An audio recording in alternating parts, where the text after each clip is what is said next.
Hello students, welcome to the channel social science with Dipankar.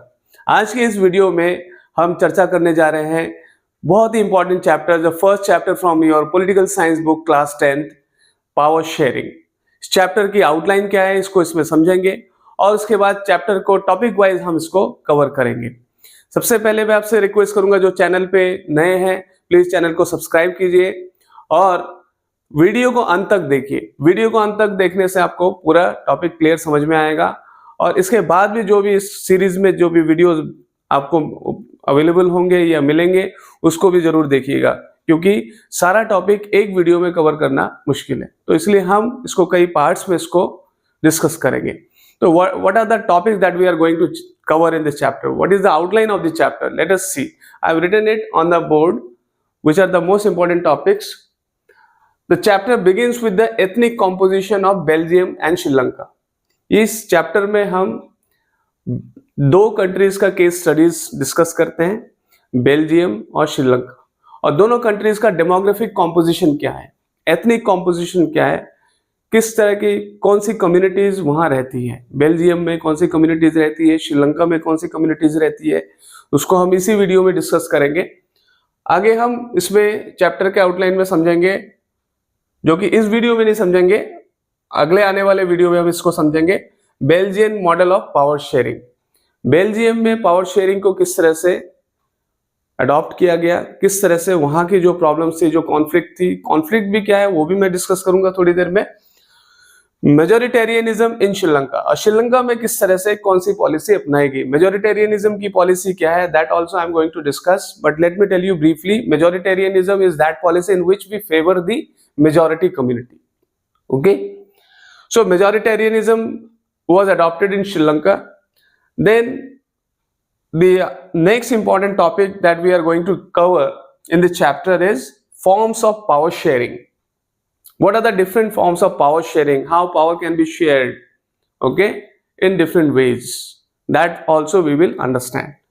And we will understand in the end there is this important section, significance of power sharing. Power sharing का importance क्या है या power sharing क्यों जरूरी है, ठीक है, power sharing जरूरी क्यों है उसके बारे में भी हम चर्चा करेंगे। बट फिलहाल इस वीडियो में हम सबसे पहले डिस्कस करने जा रहे हैं ethnic composition of Belgium and Sri Lanka. Let us start with the discussion on Belgium. See, Belgium is a very small country, much smaller in area, even smaller than the state of Haryana. Okay, in terms of area it is even much smaller than the state of Haryana, and it is bordering with the countries like Germany, France, Luxembourg, Netherlands. Belgium borders with these countries. Now the ethnic composition of Belgium is very very complicated. जो यहाँ की demographic composition है वो काफी ज्यादा complicated है, उसको ही हम यहाँ समझने की कोशिश करते हैं। ओके, आइए हम समझते हैं। तो यहाँ पर मैंने एक रफ स्केच ड्रॉ किया है, मैप जो है आउटलाइन मैप ऑफ बेल्जियम का। इसमें आप देखिए कि जो मैंने बीच में एक पार्टीशन लाइन ड्रॉ किया, और ये रीजन्स जो है हम यहाँ पे डिस्कस करने जा रहे हैं, ये फ्लेमिश रीजन है। Which region is this? Flemish region. तो फ्लेमिश रीजन है, और इधर है आपका जो नीचे जो सदर्न पार्ट में बेल्जियम का ये मैप है, आउटलाइन मैप ऑफ बेल्जियम, और नीचे वाला जो पार्ट है ये आपका वेलोनिया रीजन। ओके, अब इसमें जो मेजर कम्युनिटीज हैं, वो मेजर कम्युनिटीज कौन कौन से हैं? सबसे बड़ा कम्युनिटी यहाँ पे रहने वाले हैं डच। तो डच स्पीकिंग पीपल, ठीक है, डच स्पीकिंग कम्युनिटी इधर 59% है। पूरे बेल्जियम की हम बात कर रहे हैं। ओके, पूरे बेल्जियम की अगर बात करें तो डच स्पीकिंग कम्युनिटी जो है, कम्युनिटी जो रहती है बेल्जियम में, मेजर कम्युनिटीज की बात कर रहे हैं। The biggest community that lives there is Dutch speaking community 59%, और दूसरे है French, the other major community that is French, it is 40%, French speaking people. Okay, French speaking people comprises 40%. And there is another community that is the most micro minority community, the German speaking community. Okay, the German speaking community comprises only 1%. These demographic compositions are very important to understand, because after this we are going to discuss what the problem was there, right? Because questions, and this chapter is not important only for the purpose of studying this chapter only. Whatever you are understanding from this chapter is going to help you out, because you have to always keep on taking examples. You have to cite examples from this chapter only for the rest of the chapters that you are going to study in your political science book. Okay, जो भी आप political science chapter book के अंदर जो भी chapters है, ज्यादातर example जो है आप इसी चैप्टर से लेने वाले हैं. तो ये फर्स्ट चैप्टर सबसे इंपॉर्टेंट चैप्टर है, इसलिए इसमें जो भी बातें मैं डिस्कस कर रहा हूं आपके साथ डिटेल में, उसको एक एक बात को आप ध्यान से सुनिए, समझिए, और बुक को भी जरूर पढ़िए. साथ में आप ये भी डिस्कस देखिए कि किस तरह से चीजें बताई जा रही है, उसको समझने की कोशिश करें.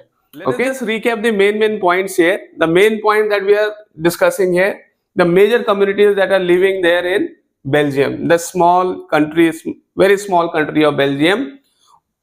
Okay, the Dutch speaking community comprises 59%, the French speaking community comprises 40%, and German speaking community comprises 1%. The two major communities that are there, Dutch and French. Okay, now the three regions that are there, this is the capital region. Okay, capital region. Now you see this region here, Flemish region, where the community that lives, the Dutch people. The Dutch people live in the Flemish region, 59%. And in the Wallonia region, the French people live. The French, 40%. And this part wherein the German speaking people live, 1%. Okay, and this part we will discuss little later. This is the capital city region. The Brussels capital of Belgium is Brussels. Okay, this has a different ethnic composition which is contrary to the overall ethnic composition of the country. Okay, that is also very interesting to note. Okay, तो यहाँ आप फिर से समझिए कि Flemish region में Dutch speaking community 59% और Wallonia reason में फ्रेंच स्पीकिंग कम्युनिटी 40%. और वही जो कैपिटल रीजन है उसकी एथनिक कॉम्पोजिशन की बात आप अलग से करेंगे. या जर्मन स्पीकिंग कम्युनिटी इस पार्ट में रहते हैं, ईस्टर्न साइड में, तो यहाँ पे जो 1% है वो German speaking community. So children, let us continue with the discussion on ethnic composition in Belgium. हम अभी इसी बारे में चर्चा कर रहे थे, थोड़ा सा फिर से रिकैप कर लेते हैं. 59% जो है पूरे ओवरऑल कंट्री में, अगर हम पॉपुलेशन कम्युनिटी की बात करें, the largest community is the Dutch speaking community, that is 59%, and the next biggest community is the French speaking community, that is 40%, and 1% German. Okay, and the three regions, the whole country is divided into the Flemish region, the Wallonia region, and the capital region.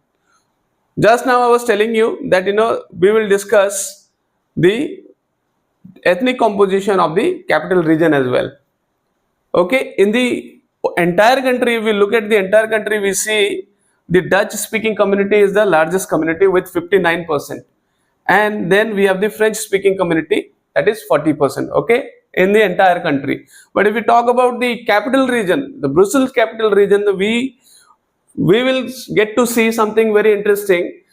Here the French speaking community is comprising 80% of the total population, and the Dutch speaking community comprises only 20%. The community that was in overall country, in the entire country, was majority, is now a minority in the capital region. Okay, this was the problem. Okay, and this also became, I would say that in the entire country the Dutch were in majority, and in the capital region the French were in majority. So this was a situation of bargain also. Later on, this also helped the leaders of Belgium reach a consensus. Okay, give and take policy that was later on adopted. We'll discuss that little later, or maybe in the next video we'll be discussing that. Okay, तो यहाँ पर problem क्या थी, जो मैं आपको briefly ये बता देता हूं प्रॉब्लम क्या थी. What was the conflict? The conflict was the Dutch, despite being in majority in the overall country, educationally and economically they were backward, whereas the French, despite being minority, they were in majority there in the capital region. They were much wealthier and they were more powerful, relatively more powerful than the Dutch.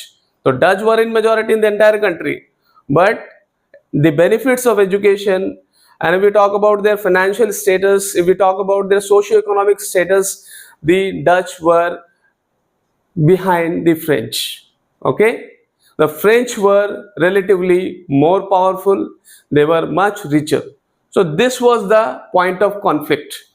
Okay, the French were in majority, as we know that the French were in majority in Brussels, in the capital region, 80%, and they are more powerful, they are much richer. Whereas the benefits of education, benefits of socio-economic development did not reach the Dutch speaking people. Okay, that's why the conflict began there. And later on the leaders, they sorted out the problem. We'll discuss that also later.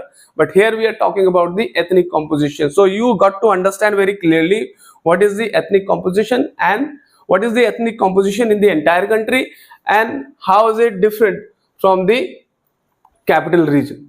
Okay, got it? Now we are going to discuss the ethnic composition of Sri Lanka.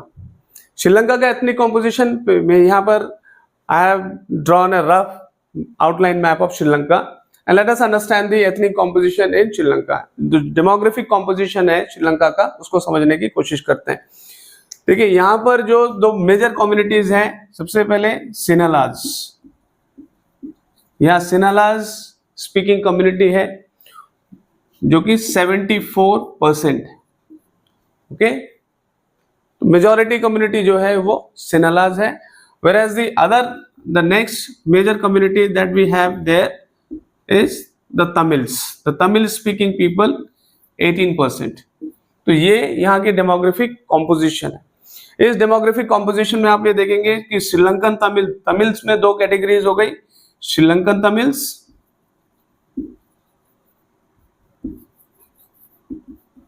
और दूसरी category हो गई Indian Tamils. Indian Tamils कौन है? जिनके four fathers Tamil Nadu से निकलकर या जाकर श्रीलंका में जाके बस गए. ओके, तो श्रीलंकन तमिल्स और इंडियन तमिल्स. श्रीलंकन तमिल्स कितने परसेंट है? 13%, और इंडियन तमिल्स 5%. ओके, सिनालास की अगर हम बात करें, जो रिलीजन वो फॉलो करते हैं वो बुद्धिज्म को फॉलो करते हैं. Most of the Sinhalas they follow Buddhism. और जो तमिल्स हैं they can be either Hindus or Muslims. Apart from them 7% of the population is there that is of Christians. यहाँ पर क्रिश्चियंस जो है वो 7% है. तो यहाँ जो पॉइंट ऑफ कॉन्फ्लिक्ट था, द मेजर कॉन्फ्लिक्ट इन दोनों कम्युनिटीज के बीच में था, सिनालास एंड तमिल्स. वहां की जो गवर्नमेंट थी, प्रॉब्लम क्या हुआ कि वहां की गवर्नमेंट ने मेजोरिटेरियन पॉलिसीज अपनाई, जिसमें सिनालास कम्युनिटी को फेवर किया गया हर मामले में. चाहे वो यूनिवर्सिटी पोजीशंस की बात करें, गवर्नमेंट जॉब्स की बात करें, हर मामले में, चाहे उनकी लैंग्वेज की बात करें, we talk about their religion, in every matter the Tamils were ignored. Tamils को इग्नोर किया गया और सिनालास बिन प्रेफर्ड. तो whenever government does such kind of thing, whenever government favors one community at the cost of other, right? And here the Sri Lankan government, Sri Lanka got independence in 1948, right? And after independence they had adopted the policy of majoritarianism in which they favored the Sinhala community. So let us just understand the composition first here. Sinalas comprising 74% and Tamils 18%. Within the Tamils we have two subcategories. The Sri Lankan Tamils, the 13%, and Indian Tamils 5%. And as I said, Sinhalas, they follow the religion of Buddhism, most of them, okay? And Tamils could be either Hindus or Muslims, okay? Let us here understand where all regions they are spread. See this part, here we have the Tamils, okay? Tamils are majorly located on the north and northeastern side, and here some of the Tamil speaking community live here also on the southwestern side. And you can see this shaded part I've shown over here, these are Indian Tamils, okay? And the Tamil, the Sri Lankan Tamils here, okay? The Tamil community I've shown over here, and the Indian Tamils, their distribution have been shown through these shaded and this shaded, patches. And they are, you can see that, across the country they've been scattered. And the Muslims, these dots, these rounds that you, circles that you see over here, they show the presence of Muslims across the country, and that is very scattered, okay? तो scattered है, और इसमें आप ये समझिए कि ये ethnic composition को आप समझ लेने के बाद, जैसे कि अभी थोड़ी देर पहले हमने बेल्जियम की एथनिक कॉम्पोजिशन समझी, श्रीलंका की जो एथनिक कॉम्पोजिशन है उसमें बेल्जियम से ये डिफरेंस ये है कि बेल्जियम में आपने देखा होगा कि एंटायर कंट्री में डच मेजॉरिटी में है, जबकि कैपिटल रीजन में डच माइनॉरिटी में हो जाती है, और वही फ्रेंच जो है एंटायर कंट्री में माइनॉरिटी में रहती है, कैपिटल रीजन में वो मेजॉरिटी में बनती है। यहाँ पर सिनेरियो अलग है, यहाँ पर एब्सोल्यूट मेजॉरिटी किसके पास है? सिनहलास के पास है, राइट? एब्सोल्यूट मेजॉरिटी सिनहलास के पास है, और तमिल्स जो है वो उनसे कंपैरिजन में काफी कम है, 18% है, ओके? तो इस तरह से आप कॉम्पोजिशन को अच्छी तरह से इसको समझ लें, देख लें, और मैप में भी इसको स्टडी करें। बुक में भी आप देखेंगे तो ये मैप बना हुआ है, इसको अच्छी तरह से स्टडी करना जरूरी है। और ये समझिए कि जो श्रीलंकन तमिल्स है, और जबकि ये जो पार्ट है, बाकी जो इधर है पूरा आपका ये पार्ट दिखाया जा रहा है जिसमें मेरे बीच बीच में सर्कल्स बनाए हुए हैं और ये शेड किए हुए हैं, इनको छोड़ दें तो ये सारा पार्ट जो है यहाँ पर सिनहलाज, ओवरऑल कंट्री में जो है सिनहलाज यहाँ पे रह रहे हैं, ठीक है? जो अनशेडेड या अनसर्कल्ड पार्ट है, इधर इधर पूरा जो है सेंटर पे, और इधर साउथ पे, इसकी तरफ भी, वेस्ट की तरफ भी, ये पूरा जो है सिनहलाज कंप्राइज कर रहे हैं। जबकि तमिल्स जो है वो, श्रीलंकन तमिल जो है वो नॉर्थ और नॉर्थ ईस्टर्न पार्ट की साइड में, इधर छोटा सा फ्रैक्शन का इधर भी है, ठीक है? तो आप ये देखेंगे दोनों कंट्रीज डेमोक्रेसीज हैं, श्रीलंका और बेल्जियम, दोनों की एथनिक कॉम्पोजिशन बड़ी कॉम्प्लिकेटेड है, और जिस वजह से वहां की जो प्रॉब्लम हुई, वहां किस तरह से उस प्रॉब्लम को, जो कम्युनिटीज के बीच में जो दरार पैदा हुई, कॉन्फ्लिक्ट पैदा हुई, श्रीलंका में तो सिविल वॉर की सिचुएशन तक आ गई थी। श्रीलंका में सिविल वॉर भी हुआ, राइट? हमने क्लास 9 में भी पढ़ा था किस तरह से श्रीलंका, या क्लास 10 के इको की बुक में आप पढ़ेंगे कि श्रीलंका एक मिडिल इनकम ग्रुप कंट्री थी, राइट? और रैंकिंग अच्छी थी, डेवलपमेंट के मामले में काफी आगे थे, लेकिन ये जो कॉन्फ्लिक्ट हुआ वहां पे, सिविल वॉर का सिचुएशन वहां पैदा हुई, सिविल वॉर हुई वहां पे बाद में, जो सिनहलाज और तमिल्स के बीच में जो प्रॉब्लम क्रिएट हुई, तो इससे कंट्री को काफी ज्यादा एक तरह से धक्का लगा, और कंट्री जो है वो एक तरह से पीछे लैग बिहाइंड किया, ओके? तो आप ये समझ सकते हैं कि इन दोनों कंट्रीज के एग्जांपल्स के जरिए पावर शेयरिंग को समझाने की कोशिश की गई है कि दोनों जगह पे जहां पर अगर किसी कम्युनिटी के साथ पावर शेयर नहीं होती है तो क्या होता है। बेल्जियम में पावर शेयर की गई, उसके बारे में हम बाद में चर्चा करेंगे, यहाँ हम सिर्फ एथनिक कॉम्पोजिशन की बात कर रहे हैं, लेकिन थोड़ा सा मैं ब्रीफली बता देता हूँ। बेल्जियम में पावर शेयर की गई तो वहां सब कुछ ठीक ठाक था, कोई प्रॉब्लम नहीं हुई, सिविल वॉर जैसी सिचुएशन नहीं हुई। जबकि श्रीलंका में जो एथनिक कॉम्पोजिशन थी कॉम्प्लिकेटेड थी, लेकिन जो प्रॉब्लम थी, जो कॉन्फ्लिक्ट था, जो डोमिनेंस सिनहलास का तमिल्स के ऊपर था, और जो मेजॉरिटेरियन पॉलिसीज अपनाई गई गवर्नमेंट द्वारा श्रीलंका में, ये प्रॉब्लम को एक तरह से जैसे एडिंग फ्यूल टू फायर वाला काम कर गया, जैसे आग में घी डालने वाला काम हो गया। तो इस तरह से श्रीलंका में जो है वो एक तरह से एक बॉइलिंग पॉट में जाके बैठा हुआ था, और सिविल वॉर जैसे सिचुएशन वहां पर बनी, ठीक है? तो पावर शेयर होने पर उसके फ्रूटफुल रिजल्ट्स देखने को मिलते हैं, और पावर शेयर नहीं होने पर प्रॉब्लम्स होती है। एक छोटे से एग्जांपल आप देख लीजिए, घर में अगर बड़ा भाई अगर चॉकलेट लेके आता है, अगर वो अपने सभी छोटे भाइयों के साथ शेयर करता है तो सभी छोटे भाई भी बड़े खुश होते हैं, और वही अगर चॉकलेट वो अकेला खा लेता है तो बाकी छोटे भाई नाराज तो होंगे। तो इस तरीके से आप कुछ समझ सकते हैं, पावर शेयरिंग को आप समझ सकते हैं और कितनी इंपॉर्टेंट है पावर शेयरिंग। ओके, तो आज के इस वीडियो में यहीं तक मैं रखता हूं, बाकी हम चर्चा करेंगे किस तरह से बेल्जियम में कैसे पॉलिसीज अपनाई गई और अलग से श्रीलंका में कैसे पॉलिसीज अपनाई गई, उसको समझेंगे। उम्मीद करता हूं आपको वीडियो बहुत पसंद आया होगा। Do like, share and subscribe the channel. Thank you so much and take a very good care of yourself. Bye bye.